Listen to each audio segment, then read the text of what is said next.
आज बनवणार आहे बघा मी तांदळाची घावणं। हे तांदूळ आहे ना मी रात्री भिजायला टाकलेले आहेत। याला मिक्सरमधून काढायचं, बारीक पेस्ट करायची मिक्सरमधून।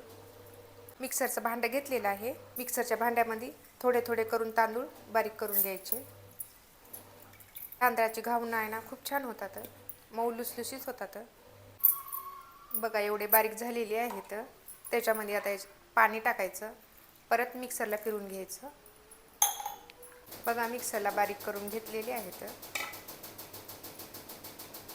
असं बारीक पेस्ट बनवायची। ले घेतलेलं आहे, पातेल्यामध्ये टाकून घ्यायचं। तांदूळ मिक्सरला काढून झालेले आहेत बघा।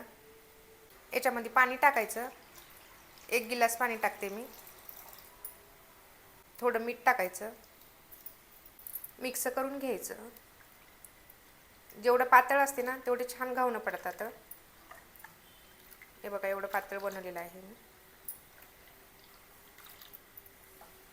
घावणं बनवण्यासाठी गॅस ऑन करते।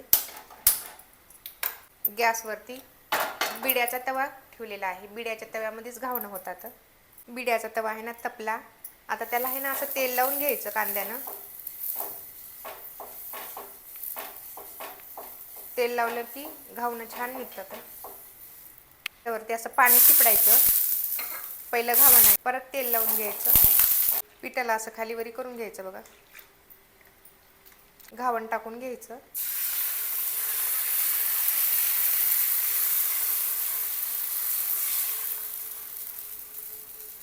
काटानं असं तेल सोडून घ्यायचं। पहिलं घावण आहे, तुटू शकते, कारण पहिलं घावण कुणाचं पण तुटतेच। त्याच्यानंतर त्याच्यावर प्लेट झाकायची। प्लेट काढते, घावणाला आहे ना पहिलं असं सोडून घ्यायचं, पलटी मारून घ्यायची बघा घावणाला।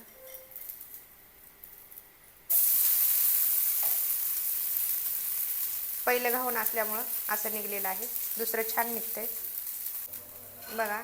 घावण बनवून तयार झालेलं आहे, साईडला काढून घेते। दुसरं घावण टाकायले,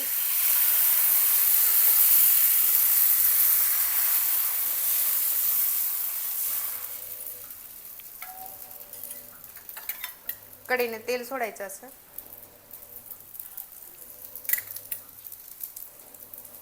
प्लेट काढते बघा।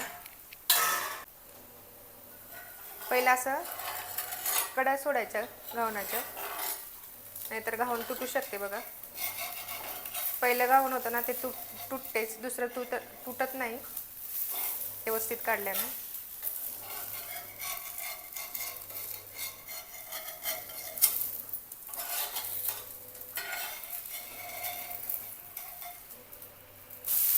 बघा किती छान झाले घावण। पुन्हा खायला पण छान लागतात हो। आमच्या घरी तर सगळ्यांना आवडतात घावणं। लय दिवस झाले बनवले नव्हते म्हणून आज बनवायले होते। चटणी पण बनवली घावणासोबत खाण्यासाठी बघा। घावण बनवून तयार झालेलं आहे, बघू शकता। सर्व घावणं मी अशीच बनवते।